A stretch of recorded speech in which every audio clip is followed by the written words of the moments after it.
Welcome to HB Reddit Stories. Today we will see stories of r/am I the a-hole. Am I the a-hole for putting dinner away and playing video games after my girlfriend came home drunk? My girlfriend and I live together.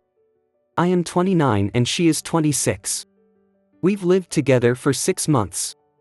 I have been very busy at work and with life, so yesterday I was really looking forward to cooking dinner for girlfriend and I and relaxing. We had this planned all weekend. My girlfriend is more of a social butterfly than I am, so she had plans yesterday morning with her friends.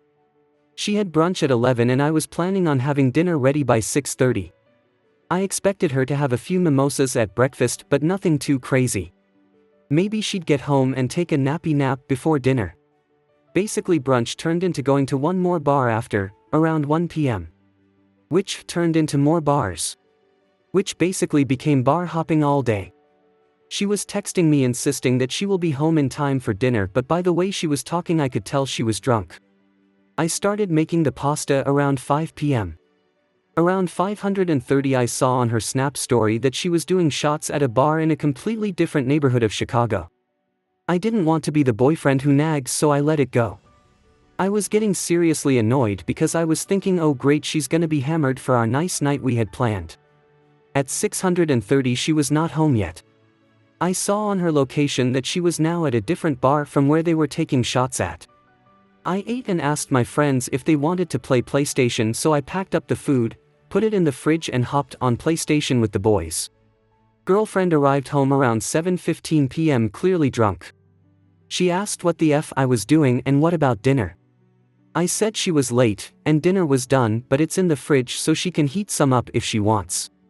She apologized for being a little bit late but basically gave me a half but laughing apology saying, "You never know what to expect when the girl gang goes to brunch." I said that's fine, but I now have other plans. She called me rude and went to bed. We haven't talked much about it today, but I can tell she is being passive aggressive, so am I the a-hole?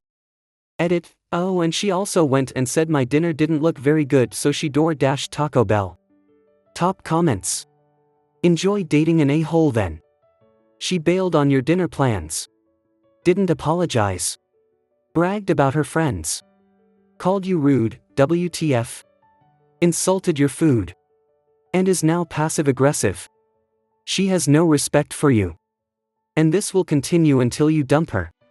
Then she and her girl gang will continue with their antics because this is the center of her life. Not your life with her, you are just an accessory she plays with in her downtime. Not the a-hole, but keep building some boundaries and stand up for yourself. But it seems she won't care if you dump her and slightly looks down on you for staying with her. OP replies.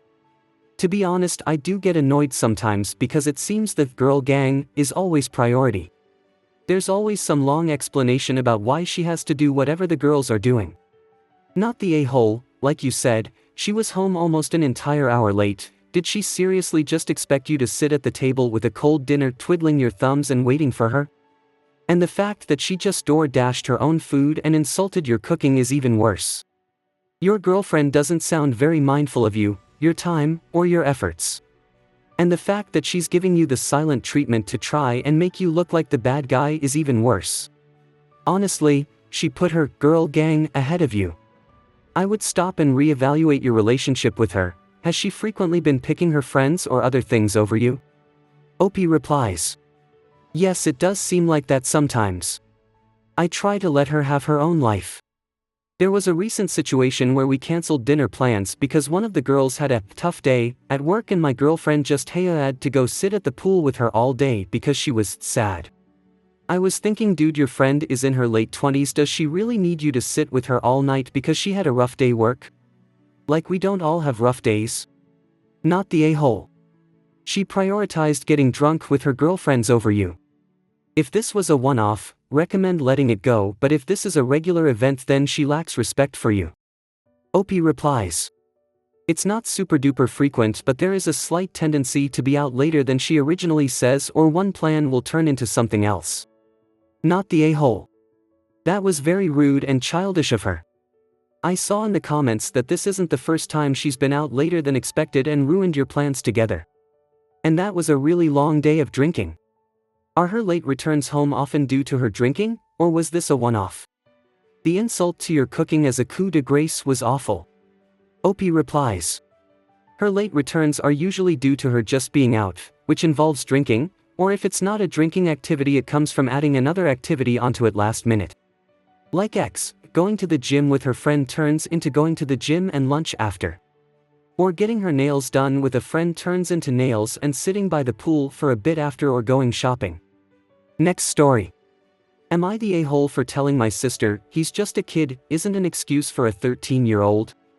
My 26F sister, L, 36F, has a 13-year-old son, my nephew, Tyler.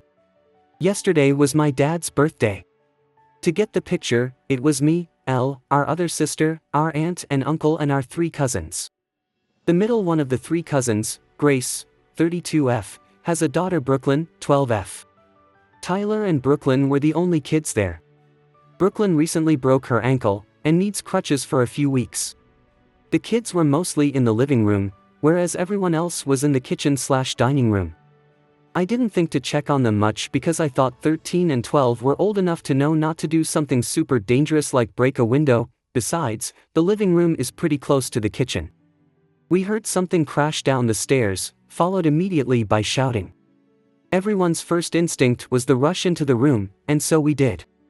We saw Tyler and Brooklyn wrestling over one of the crutches on the couch. Well, Brooklyn was sitting on the couch and Tyler was standing behind the couch, if you can picture it. Brooklyn ended up falling backwards off the couch, and she started crying. Turns out, Tyler had thrown one of the crutches down the stairs into the basement and was trying to also get the other one thrown downstairs. After we made sure Brooklyn was not seriously hurt, she ended up being fine. Grace started asking Tyler things like, "What were you thinking? Why would you do that? What's the matter with you?" I wouldn't call it yelling, but her voice was definitely raised. A few other people joined her, and Elle immediately jumped in front of them like a soldier, saying, "No one is hurt and he's just a kid." I thought that was ridiculous because 1. Although Brooklyn ended up being alright, she could have been hurt, and 2. A 13-year-old? Really? A kid? That's a teenager who should know better. So I told her so. Just a kid is something used for kids aged 11 and below.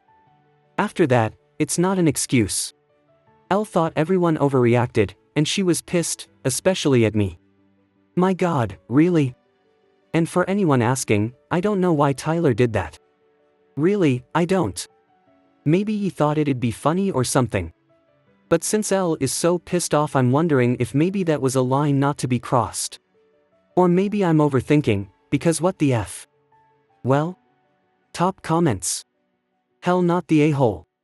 Just a kid is used when a 4-year-old smeared PB&J all over his body to know how sandwiches feel.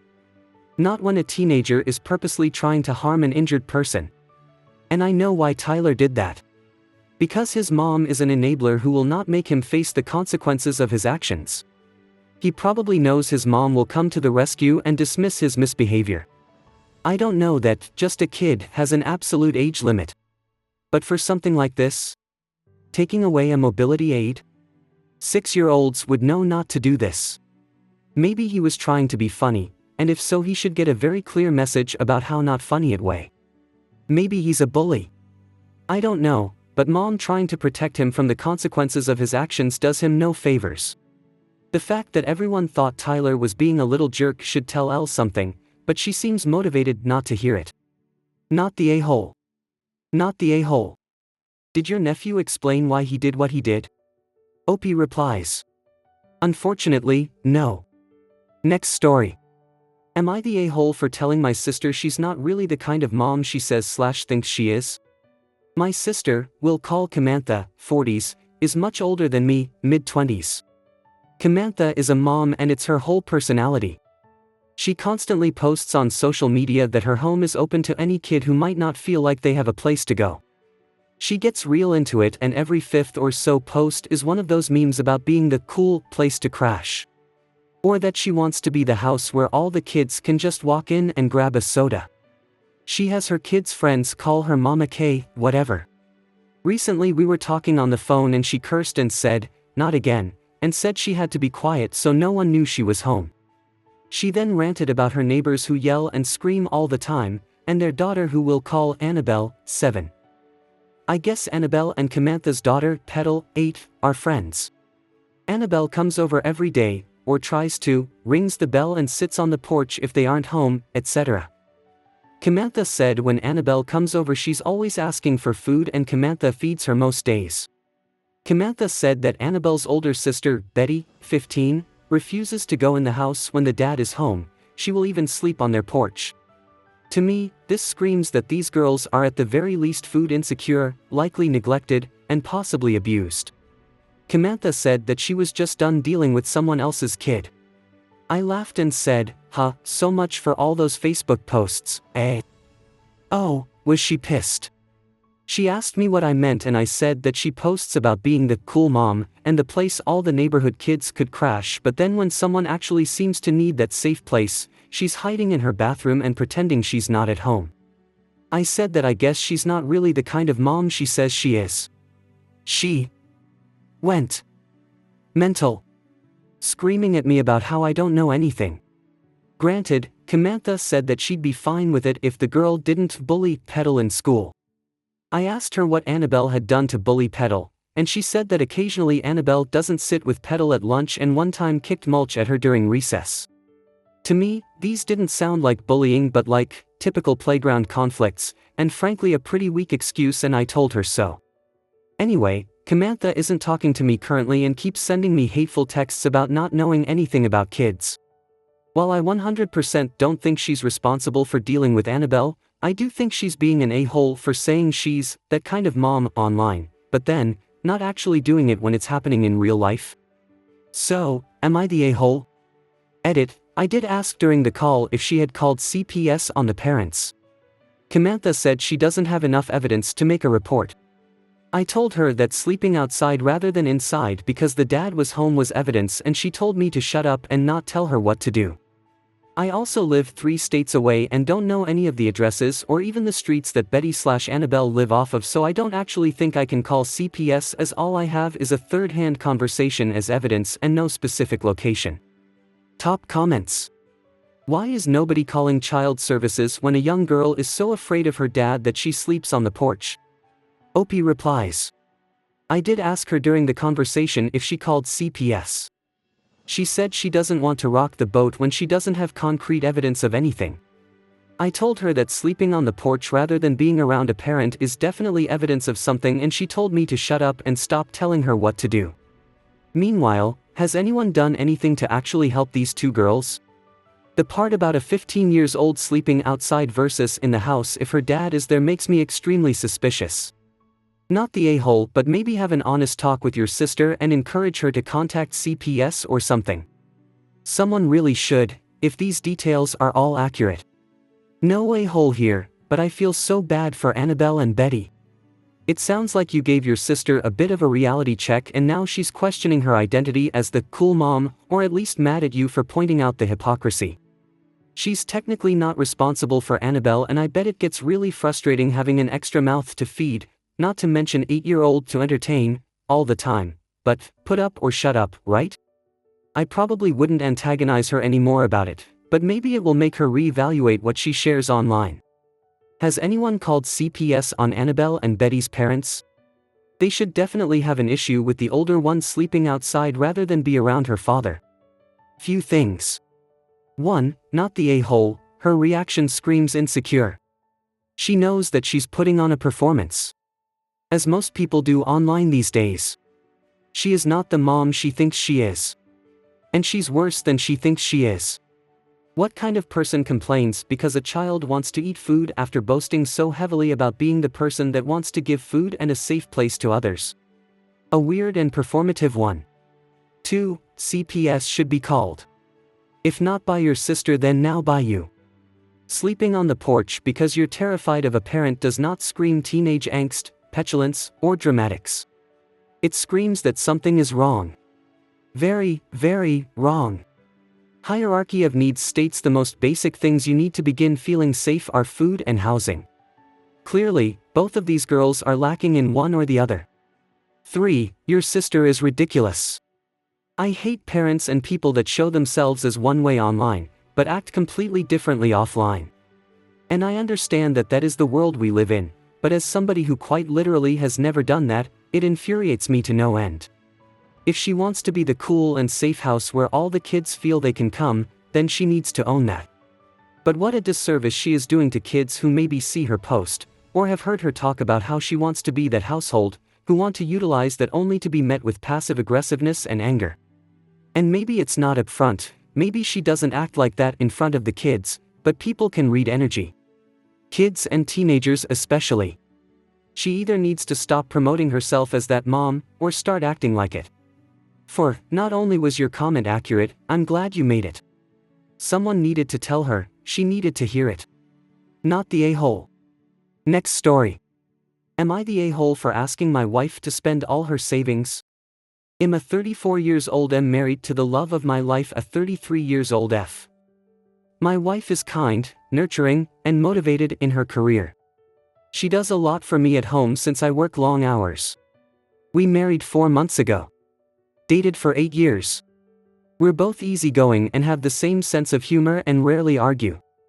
I make 4x more money, I'm in healthcare, but she makes a good salary as well. Since I make 4x what she does, I tend to pay for most things, dinners, weekend trips, mall shopping, which I absolutely do not mind. With bigger purchases we pay for things together in proportion to what we make.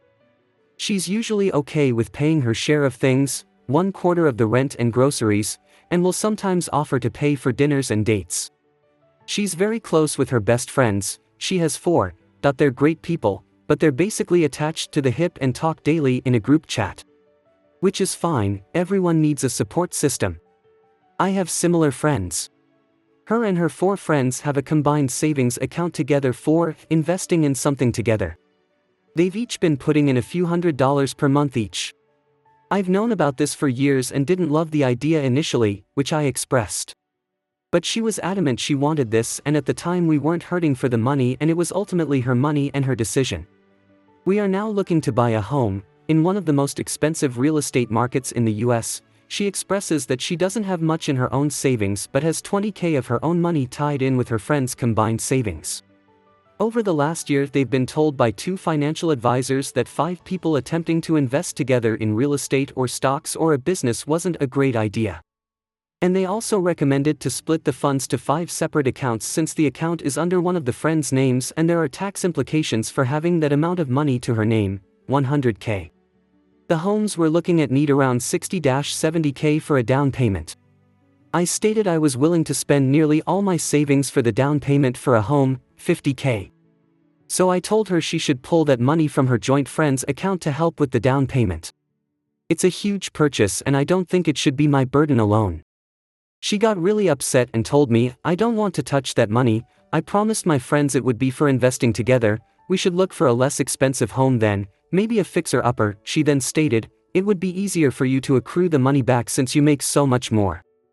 This was very frustrating and I told her, it's unfair I have to spend nearly all my savings and you don't. Your friend fund is stupid, and it's stupid not to use that money for our future home. Am I the a-hole for asking her to use her own cash from her friend's account, break that promise to her friends so we can buy a nice home together?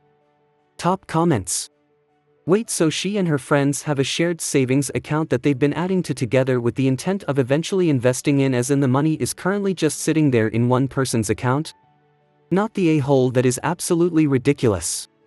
I could see the value in having a shared bank account between close friends for the purpose of going on trips and vacations together, since you could just pull money for deposits instead of playing the Venmo game, but this is ridiculous and makes it seem like she cares more about planning for her future with her friends than with her own husband. Yikes. Also, maybe I just live somewhere really expensive, but I'm shocked that $60-70K isn't already the minimum down payment possible on a fixer-upper. Nope, and I would seriously reconsider buying a house, or if you do, make her sign a postnuptial. If you can pony up $50,000 and you have essentially been footing all the bills, all so she can save money with her friends. The sad part is that money is just sitting in an account and not being invested, and your wife and her other 2 friends have zero claim to any of the money unless their names are on the account. Not the a-hole, married or not, I would not buy a house with someone who would rather have an uncertain investment fund with friends than help me with the down payment of our shared house and considers my savings our savings and her savings her savings. Also, I don't fault you for calling the fund stupid, because it sounds stupid since two financial planners have said it's ill-advised and told them to split it up again. Never wipe out your savings for a down payment. Especially when buying a house. I swear I had more unexpected house expense in the first year than I did in the next decade. Also not the a-hole. You pay 75% of everything. But I assume the house will be in both your names. Her contributing to the down payment just makes sense. I hope you guys liked this video. If you did, make sure like, comment, share and subscribe the channel HB Reddit Stories.